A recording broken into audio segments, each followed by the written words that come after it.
the longest protest march in U.S. history, Chavez was known to many as a hero. To show his continuing commitment to La Causa, he would occasionally stop eating.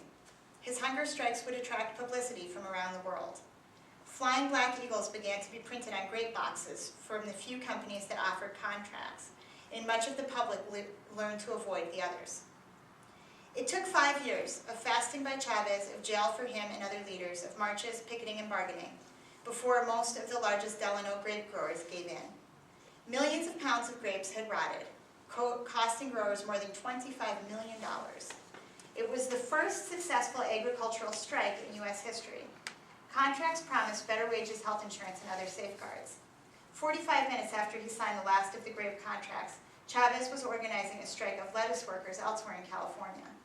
Putting in 18-hour days, always on the move, he won many more fights on behalf of migrants, including the banning of the short-handled hoe, the cause of permanent back injury to thousands of workers. Chavez credited his mother's teachings as the chief influence. He also took strength from his religious faith, his Mexican heritage, and his heroes, St. Francis of Assisi, Dr. Martin Luther King Jr., leader of the African American Civil Rights Movement, and Mahatma Gandhi, who led the nonviolent fight for India's independence from Great Britain. Chavez's wife, Helen, provided indispensable help, as did his 8 children, other family members, and loyal co-workers. In 1993, after a hunger strike lasting 36 days, Chavez never fully regained his strength. He died in his sleep at age 66. A crowd many times larger than the one that had greeted him in Sacramento attended his funeral in Delano. Chavez was and is controversial. Especially among those resistant to change, he had many enemies and received constant death threats. Even today, some argue about him and his goals, and others have forgotten him or have never heard of him. But many continue to see him as a hero for his utter sincerity, his belief that peaceful dedication to a cause is more effective than force, and his self-sacrifice in the face of overwhelming odds. So, I think that he's a great person to use, when we're talking about heroes or leaders. So he was the founder of the unions in the United States. He was. He was the founder of definitely unions for farm workers, and all kind of unions now, right? And all kind of unions that have come from that.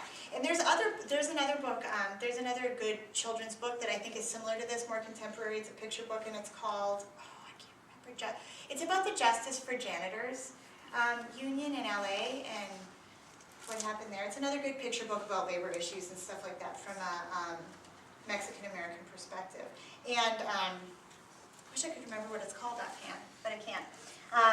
In any case, that book is an excellent book to use to talk about social justice. He did it all this support he garnered as a community organizer, and then through boycotts of the grape growers, managed to create huge social change in the lives of these people. I know there's not a big population of migrant students here in the city, but in greater Minnesota there definitely is. This is one of the places that migrant farm workers travel to harvest crops in outstate Minnesota.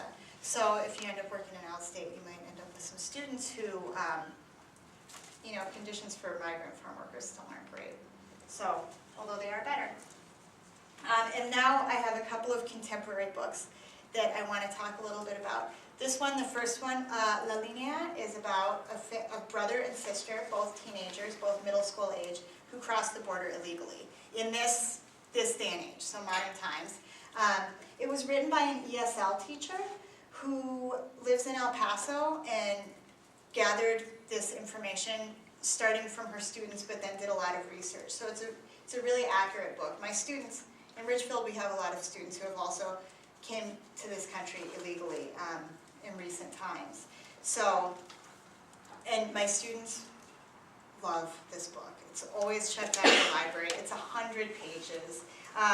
So it's not, it doesn't feel like a real low reading level. It's 130 pages, but it's short enough. The chapters are very short. It's a lot of dialogue. It's a relatively easy read, even for students who aren't very, very strong readers. The content, though, is mature. A lot of people die on the way across the border. A lot of people die in this book. And, it's pretty realistic. Like, the girl passes herself off as a boy because she thinks it'll make her less subject to sexual harassment and assault. So it's mature content. You don't want to teach this with students probably below 6th graders, I would say, definitely. But for above 6th graders, it's a great, great book. And it is on the Minnesota Youth Book Award reading list for next year. So it's available in paperback now. It was only available in hardcover before, but now it's available in paperback, so it's accessible. And because we're running so short on time, I'm just going to read a little bit from this so you can get a little bit of an idea of the writing style. Again, the brother and sister travel by themselves because their grandmother still lives in a village in Mexico and their dad is already living in California, their dad and mom. They have two brothers, and twin baby brother and sister who were born in the US. So their parents can't go back and get them because they also immigrated illegally, so they have to go on their own. Elena was like the weather vane on top of Senor Mendoza's house. She picked up on every change in the wind, no matter how slight. The day after my birthday, she seemed more alert than ever. Elena is the sister, the little sister. She followed me everywhere I went, a silent little shadow. I ignored her. I didn't talk to her or look her in the eye. I tried to hide it, but she sensed my excitement about Papa's note. I had to tell Elena about my trip across La Linea. I couldn't put it off any longer. The sooner she knew the truth, the sooner she could get used to the idea. Late Friday afternoon, I dug out my last few pesos. I'd take Elena to the San Jacinto. I'd buy her mango ice cream, her favorite, and tell her in public. Maybe she'd behave if we were around other people. So that's, I think she does a good job of capturing a middle school voice that is still a middle school voice even in this very, very serious situation. I like that book because especially, in Richfield and I think in Minneapolis, there are a lot of students here who are undocumented, and if they're not, there may be someone in their family who's undocumented. So they have situations very much like the students in the book, where there's some siblings who might be born in this country, so they're natural born citizens, and other students, or other family members who are here legally, who legally immigrated, and others who did not.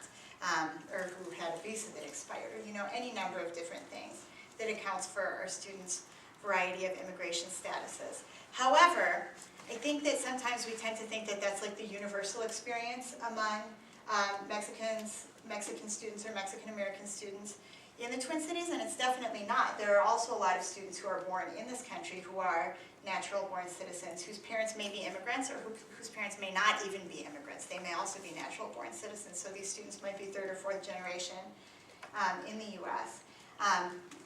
And this book is a book called Estrella's Quinceañera, and it's set in Los Angeles, and it's about a girl who goes to a boarding school. She actually got a scholarship to this kind of wealthy white boarding school, but she's from the east side of LA, so she lives in a very Mexican-American neighborhood, in a low-income neighborhood. So she's kind of negotiating the transition between these two worlds while being a very, very, very much a teenage girl. And her family wants her to have a quinceañera, a traditional 15th birthday party, and she does not want to have it. And there's all kinds of conflict that arises over every single detail, from the dress to everything else that's going on. So I think this book actually makes a really nice companion to that book, because it shows two very different experiences of a Mexican immigrant student, one who is an illegal immigrant, and then a student of the same age who's Mexican-American. So it's a good, I think they represent a good diversity of experience. This book is longer, however, and it's not, it does though, it talks a lot about issues of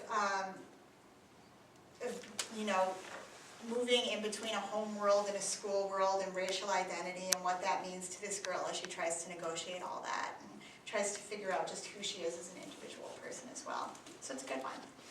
So that gives me like 1 minute to ask your question, and you can ask questions of me now. We're supposed to go over. No, go ahead. We can take a couple of questions and then we'll go over. Yeah, no Any problem. questions? They'll take a little bit. Well, it's a very interesting literature, and I can see that when we read this, we can bring the past to the present, because in this moment, actually, all of these